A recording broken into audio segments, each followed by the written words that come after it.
انت ما حصل يوم. طب بالنسبة للأسى الدعاء بتاعك علينا وربنا خلاص شوية وحتنحرينا كلنا بناء على شنو الفتنة دي؟ انت شايفة المنصة دي راجلة يا مادة ليه؟ ايوه دعائي انا ما بنحركم، لكن دعيت عليكم في يوم من ايوه الايام، ليه؟ اتكالبتوا ليه علي. الرجل هسه دي ليه حصل؟ ايوه اتكالبتوا علي يا ساره، والكلام اللي هسي جيتي دايره تطلعي ناس الجدل ما مع انه انتهكوكي يا ساره. صح؟ ما في يمكن الانتهاك اللي شفتي كيف؟ ده انتهكوكي من باب له. الإنصاف، ده من باب الإنصاف. ما انتوا بالآخر شوفي أنا بقول لك حاجة يا أم أشواق، أنا بالنسبة لي الآن دي شبهة، هم الآن في موقف بتاع شبهة على قدر الأدلة اللي طرحت الليلة في اللايف ده. المبادئ لا تتجزأ يا ساره، بس ولا دي شبهه. طيب ثواني أكمل. سارة ومشوار، سارة يا ومشوار، سارة. اسمعوني دقيقة، اسمعوني الاثنين ثواني. عفوا نحن هسه استفدنا في الحوار ده ما فيه الكفاية. سارة سخي ثواني بس عليك لو سمحتي. مشواق انت هسه حاليا طلعتي وادعيتي وعندك مظلومية واستندتي لا وكمان استشهدتي بناس، والحاجة دي ما حد ينسى. شفنا الموضوع ده قبل كده كتير. تمام؟ سارة بتحاول تنفي الكلام ده علينا جهة قضائية. يا اخي الناس اصحاب الحق ديل، هل الحاجة دي بتمنعهم انه يمشوا يقاضوك يا ام مشواق لو انت تبليتي عليهم؟ القصة ما خفى يا أبو العلا. انا خاطر حسابات يا ابو العلا. ثواني يا أم أشواق، متوقعه ثواني أبو العلا. وانا حاضره جميع الآن نحن في مشكلة، نحن الآن في مشكلة في ملفات حساسة تدار خلف الكواليس بخفية. تمام؟ الآن ظهرت أشياء ثانية. أنا وجهة نظري الشخصية ويجي الرد من عندي أنا في لايفي أنا، تمام؟ بطريقتي أنا. بالنسبة لي الآن ما قدمت من أدلة فبيخليهم في موقف بتاع شبهة إلى أن يردوا بالعكس، يثبتوا هم الآن كذب أم أشواق. دي أول نقطة فيما عرضته هنا. لكن لتثبيت التهمة دي عليهم وجب إنه يتم عرض صوتيات، لأنها هي متواصلة مع إذا كانت متواصلة، لأنها هي الآن صدرت أبو العربي وفي نفس الوقت بتقول أخوه. فمن 6/6/2024 إحنا عايزين معلومة من هناك من يوم 6/6/24. إحنا ما عاوزين ريسنت انت قلت معلش عندك يا ساره لو تكرمتي، بس لو تكرمتي يا ساره معلش لو انا تكرمتي. مكتفي بالقدر ده ويجي الرد ان شاء الله. لا خليكي دقيقه، خليكي دقيقه يا ساره دقيقه. استاذ محمود في حاجه بس يا ساره هسه الناس دي ام اشواق وام فرح سالوك اسئله واضحه جدا جدا. ليه انت ما عملتي مع الجقد وما عملتي مع عديل لما كانوا بيتكلموا عليهم؟ برضه في سؤال يا استاذ. ليه ما عملتي اللي عملتيه هسه ده؟ يا استاذ محمد في سؤال برضه لازم تاخذه معاه. في ايصالات اي واحد يتحرى عنها قلت لك يمشي يتحرى عنها. هي مستعده لو لبلاغ قالت لك مستعده، كلامها واضح. يلا يا استاذ محمد بعد اذنك. طيب حلو انا معك انا لا اسالك برضه. ليه ما قدمتوا مشروع للقضاء؟ طيب اذا انتم عايزين في الاخر يا ساره سخوي هل تسمعينني؟ ساره سخوي هل تسمعينني؟ اخذي السؤال ده معاك الله يرضى عليك وردي عليه. هل انت برضو شايفاكي بعد الكلام الاخير اللي اتقال في حقك انت وحق كيداهم جيتي ادعيتي برضو وقلتي انه في بنات ناس الجقد استغلوهن استغلتي كويس صح. وفي نساء اتعرضوا للابتزاز وفي غرف تدار لتشويه سمعة النساء اللي هي انا واحدة منهم بالمناسبة كويس. هل عندك ادلة دامغة تقدر تعرضيها علينا؟ عندك أدلة؟ لا عندك أدلة للكلام اللي قلتيه ده؟ غرفة شنو غرفة؟ إنه في غرف يعني قاعدين يستغلوا النساء وبشوهوا سمعتهم وهنا أنا الآن ماسكة القضية بتاعت تانيلا ده كافي جدا ولسه في حاجات ثانية. أيوة يعني عندك مطالبة بها الآن. أنا ما مطالبة الآن إني أعرض الكفاية من اللايفات من أول امبارح. في الملف ده اتفتح ثاني ولسه في نساء أو بنات للأسف ما حيقدروا إنه هم يواجهوا المجتمع ويطلعوا ويتكلموا وحيكون في الملف ده، رغم إنه في تهديدات بتصدر أو صدرت من بعض ما نعتبرهم كبار البلابسة، لكن للأسف هم الآن أصبحوا صغار بأفعالهم السافلة يعني. فأنا ما عندي حاجة تزول في الميديا وأعلم أفتل أي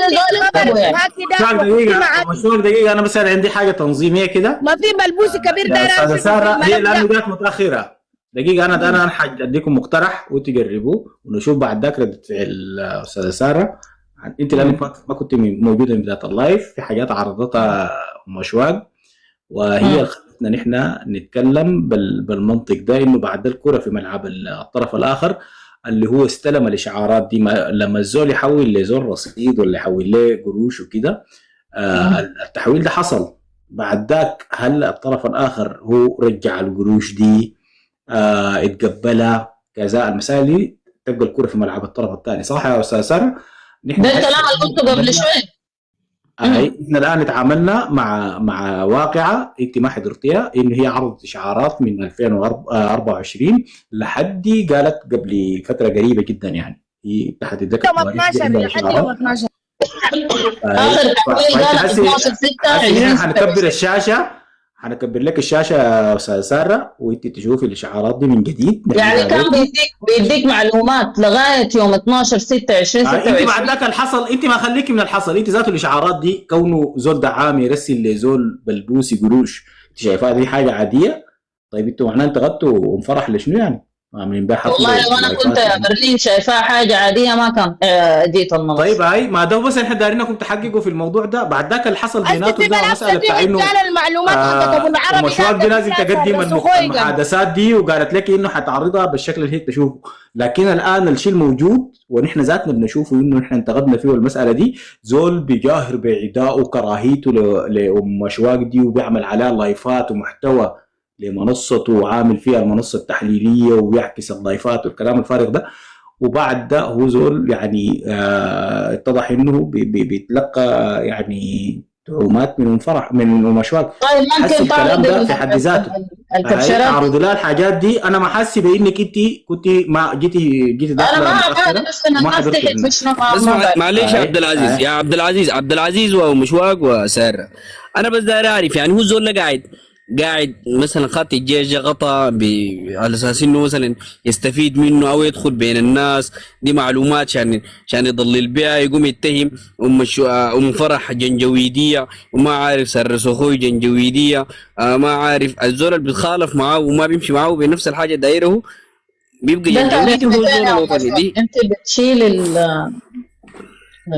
احنا هسه يا استاذ ساره حنعمل كده انه الكتاب اللي في النص دي مغطي الكوتشن. اوكي اي اتفضلي حسيتي قومي كبشر الحاجات دي، وبعد ذاك هنا عمليه انت شوفي حققي في المواضيع دي بطريقتك الخاصه، شوفي الارقام دي مظبوطه، رقم الحساب، الحاجات دي، طريقه التحويل، الاسامي، كل المستندات اللي قدامك دي، وبعد ذاك هنا أسي الحساب الظاهر ده يا جماعة، الحساب الظاهر ده ما فيه فيك تمام، غير المبلغ ما ظاهر بس يعني.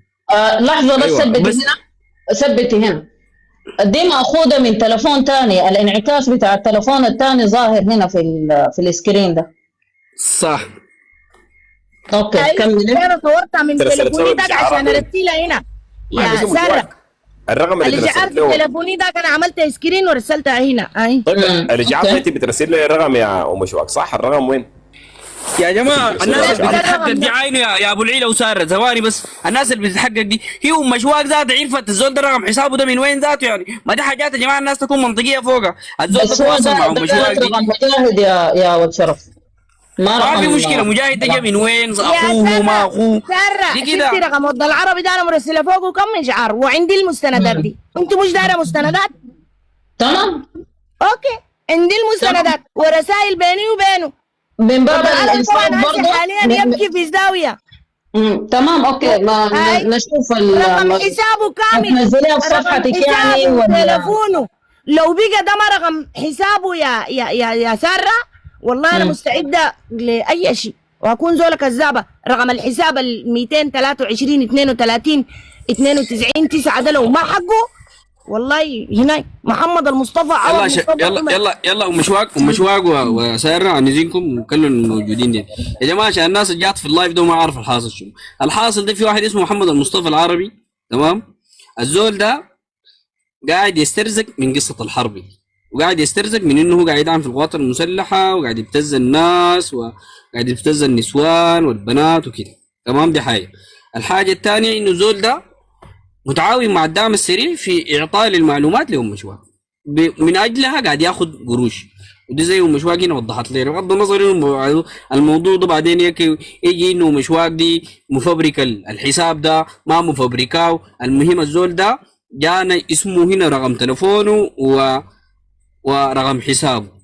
من الحاجه دي عشان نمشي لقدام انه يا سبب القروش دي والقروش اللي قاعد يدوها له دي بيدي معلومات لهم مشواق، صور، فيديوهات، محادثات في جروبات بيناتهم، في بتاعت بلابسه بتاعت اي شيء ما معروفه.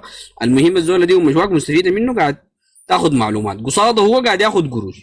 الزوله دي مشواق دي الان عندها معلومات الزوله ما اداها لها، قالت دايره قروشها. دي القصه بس يعني. انت عارفه لو مكاني تعمل فيهم مشروع ديكو بخور ده حقي يا جماعه، اللي قال حقي غلب ومن اخذ الاجره عصبه الله بالعمل. يرضيك يا ساره سكوي ما يديني معلوماتي؟ بس انا لو مكانك هعمل حركه اشفت من كده. كيف؟ انت ملكه الشفوت كده، وريني انا بس بتعلم منك. انا لو مكانك وعايزه انتقم منه صح، عشان ما ادي اي مجال يفرفر. وانت اوريدي انا متفقه معاك ان انا حارسل لك مقابل معلومه او معلومات معينه وانت ما رسلتها. طب انا حسبت للناس بقى بالدليل القاطع، سواء كان برساله صوتيه او مكالمه مسجله حتى وان كانت قديمه، انه في تواصل بيني وبينك.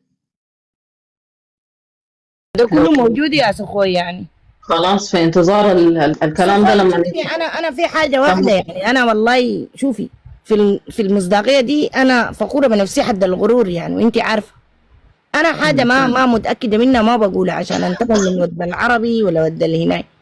انا دايره حقي هسي قريشاتي دي ترجع لي في مطبقتي ناو، لانه انت عارفه الان الحرب دي في كردفان ونحن نعول انت يا ام مشواق قصاد القروش ما قاعد تاخدي معلومات يا ام مشواق؟ المعلومات الاخيره ما جاتني انتوا كمان يا جماعه، ما ممكن دي قروش تعب، ده المال الحلال اهو، فهمتوا؟ والله ام مشواق بتطالب بالايصال الاخير يا ولد شرف، بتطالب بالايصال الاخير ما بتطالب يعني الايصال الاخير ال 200 يورو دي. ثواني، ال 200 يورو دي المعلومات بتاعتها ما وصلتك ليها يعني؟ وصلتني معلومات مضلله. غشاك يعني. خالي لك التحيه يا خالك. الغش مش معنى انا بستاذنكم وان شاء الله نشوف بقيه الادله، ولكن ما زال هنالك رد. ميرسي يا ساره. انا في سؤال يطرح عليك يا ساره. دقيقه يا محمد، في سؤال يطرح عليك يا ساره من قبل ام فرح. قالت انه يا جماعه لما اتهموا مشروع ام فرح تقريبا، ليه التحقيق ده ما تم يعني؟ ليه ساره زغوي ما عقدت معهم مشروع؟ حاجه مستغربه هي فيها مع ام فرح يعني. ام فرح لما جاته قروش وكذا ما حقت مع الجقد ومع العود العربي. لكل مقام ما عملت معاه ما مطالبه بتغيير من الفرح، بعرف ببرر له. لا خلاص يا اخوانا اختصار جدا يا اخوانا دقيقه عليك الله دقيقه. وختاما عشان تحل المشكله ساره سوخوي دي ما حتحل المشكله ولا حتحل لكم مشكله ولا حتجيب حق واحد. حافظ الله لانها ما واضحه يعني، ما واضحه امورها ما واضحه.